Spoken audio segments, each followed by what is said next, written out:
So if your doctor has ever told you wait and see, when you clearly express to them that you have a concern about your child, I want to talk to you for a second. I've worked with so many families who felt like something was off, but when it came to reporting these feelings to their pediatrician or medical provider, they were told to just wait things out a little bit, or just wait and see. We'll just figure things out, or we'll see how things play out, or let's just give it time. While sometimes development does actually even out, waiting too long can mean missing an important window of development, especially the window where early intervention can make the biggest difference. In this video, we're going to be talking about why the wait and see approach isn't always the best approach, and how you can confidently advocate for your child even when you're told to just wait. So first, let's just make this clear. I am not here to bash doctors or pediatricians, right? They truly do value your child. They care for your child, at least they're supposed to. And so a lot of times when they give that advice on wait and see, it's not because they're trying to just brush you off their shoulders or neglect your concerns. It's truly because they may be feeling like your child will catch up, right? Or they may not be seeing certain things that you're seeing, and they may think like maybe you just need to give it more time and you will see that your child will be a-okay. And while sometimes this can be true, their job is to check for red flags in medical health, not necessarily functional or sensory milestones. And while I do believe that over the years things have gotten a lot better and pediatricians are doing a lot better at making the appropriate referrals, sometimes things can be missed. And so if you still are feeling like something is off, definitely speak up. Don't go silent, and don't put all your hope and all your trust in the professionals, because you are the parent of that child. As the parent, you see your child every single day. You literally know your child like nobody else on this planet does. You see the struggles, you see the patterns, you see those subtle little signs that may not always appear during a 10-minute wellness check from your doctor. So when your gut is telling you that something just doesn't feel right, something's off, it's not you overreacting. You're making clear observations based on what you're seeing on a daily basis with your child. Now, if you're listening to this video and you have a toddler, let's say between the ages of 0 to 3, this stage is the most critical in your child's life. The reason the wait and see approach can be so risky is that because during these first 3 years of life, the brain is growing at its fastest pace. This is when children are building those connections for so many different areas of development.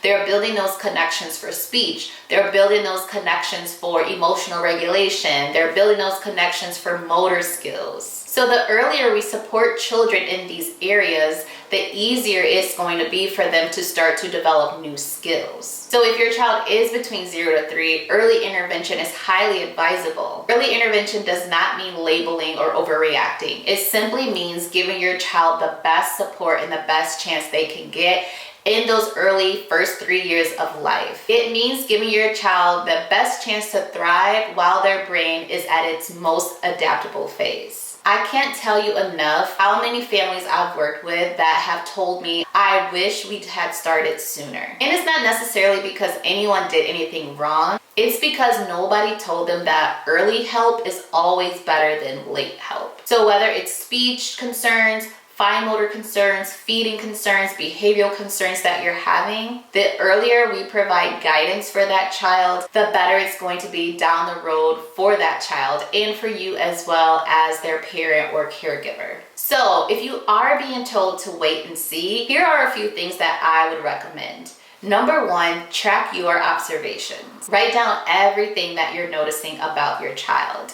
What areas are you having your concerns in? What does that look like? What are you seeing? What time of day are they doing this? When are they doing this? What signs of improvement are you seeing? What subtle signs are concerning you? And your best bet nowadays is even going to be to get some video evidence of your child engaging in either the behavior or the concern that you're having. I remember earlier this year, I had a friend who had a little scare with her daughter. She thought that something was going on, but she wasn't sure if she was overreacting or not. I had told her, you know what, take a video of it. So she did just that. She took a video of what she was observing. She sent me the video, and I was like, you know what, I would definitely reach out to your pediatrician because it could be this, right? So she reached out to her pediatrician, and lo and behold, that's exactly what it was. And so because she had that gut instinct that something was off, she took immediate action and she got her daughter the help that she needed. And this is not the only case. There's been so many cases like this where parents have said, oh, thank God I had this on file, or thank God I wrote this down, or I recorded this, because now I have evidence and I can show the pediatrician exactly what I'm seeing. And so track everything that you're seeing so that you can better explain your concerns to your pediatrician or to your doctor. The next thing that I would recommend, especially if you have a child between 0 to 3 and you're having some concerns, is to request an early intervention evaluation. Now, in most states, you don't even need a doctor's referral for this. You can actually call your early intervention program in your state, and you can actually self-refer your own child to get them evaluated. Another thing that I highly recommend is for you to get a second opinion. This does not necessarily mean you don't trust the doctor. It just means that you kind of trust your gut a little bit more. You trust that something's not right and you don't want to take those chances. So it is definitely okay for you to seek a second opinion, right? You may want to seek out another opinion from another pediatrician or another doctor, or even another therapist, depending on what your concerns may be. So you may want to seek out maybe a screening of some sort, or an evaluation from an OT or a speech therapist or a nutritionist, whatever those concerns are that you're having. It's okay to seek out extra supports to see if you do truly need to wait and see, or if this needs immediate attention. My next piece of advice for you is to don't go silent,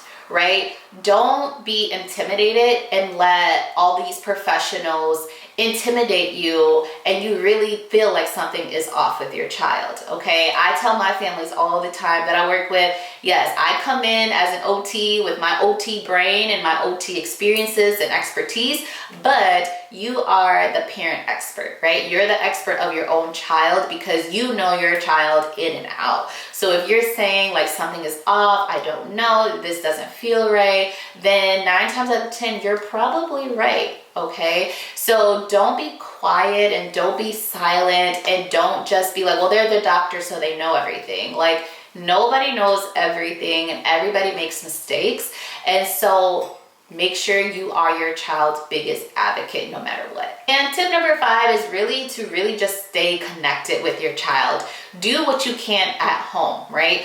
If you're having a certain concern, let's say for example about speech or fine motor, right? You can look online and see, oh, what type of resources are out there for me, or what type of support groups are out there for me if I'm having these concerns, right? Make sure you are continuing to work on that connection and just building up that connection with your child at home. At the end of the day, you know your child best. Remember, your instincts matter. Listening to that little nudge or that little feeling in your gut, it does not mean you're overreacting or you're panicking. It just means that you're being proactive with your child.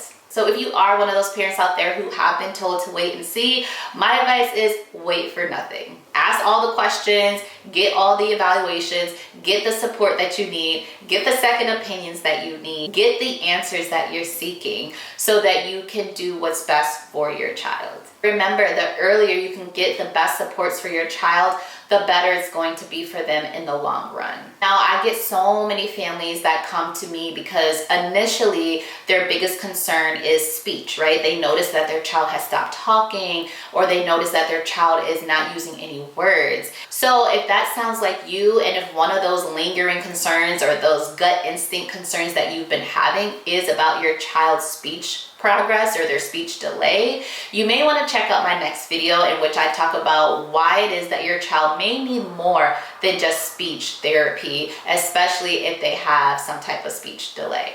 I'll link that video right here and in the description below. And let me know in the comments below, have you ever been told to wait and see for your child? Or do you know of a family who was told to wait and see? And what was the outcome? did they truly need to just wait and see? Or was it their best interest, and was it the best bet that they actually went and got the support that they needed?